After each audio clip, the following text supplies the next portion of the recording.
Taking it July 4th of 2017. By July 8th, all of my symptoms disappeared.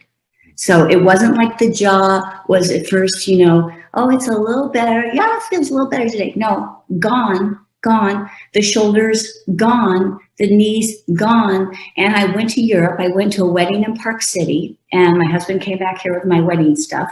And then I flew to Europe for 6 weeks with my athletes on the European circuits. And all of a sudden, the pounding that had been in my head, Alan, you don't understand. My head had not stopped pounding since the day of my car accident.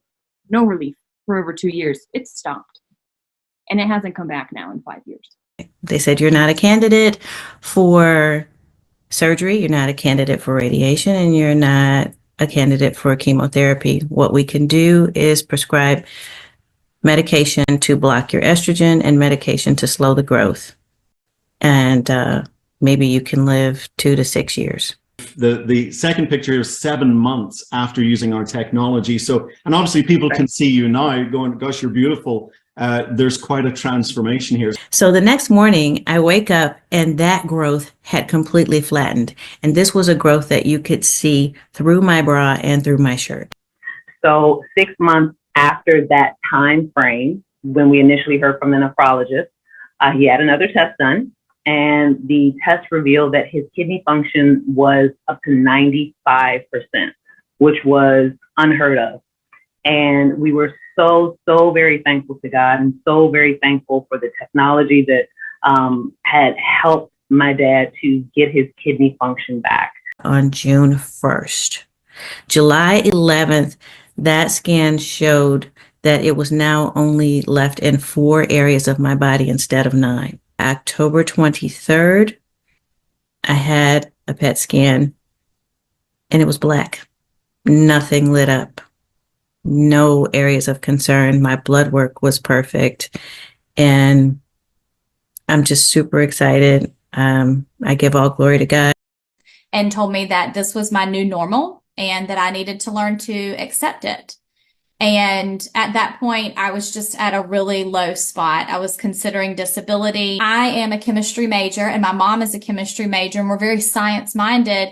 And we were just so frustrated because we felt like there was something wrong at the cellular level and no one could tell us what it was. It was like prior to this event, I was fine. And then after this event, I was not fine. And I was continuing to get worse and worse. The longer that I was on it, the better and better it got. And we're to the point now where my health, my body has healed itself. My health is restored. But about 1 year ago, after a review of my mammogram and ultrasound, the doctors found out that I actually had cancer, breast cancer in both of my breasts.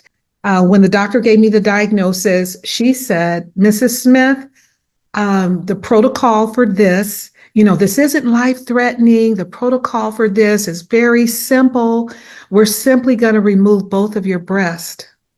Simply. So I was in stage 2 cancer. I'm happy to tell you that just 2.5 months later, I'm not talking about 2 years later, nothing. 2.5 months later, I had a mammogram and an ultrasound because it had been, say, 9 months since my original diagnosis. So what ended up happening is that the doctors were happy to tell me that there was no more cancer.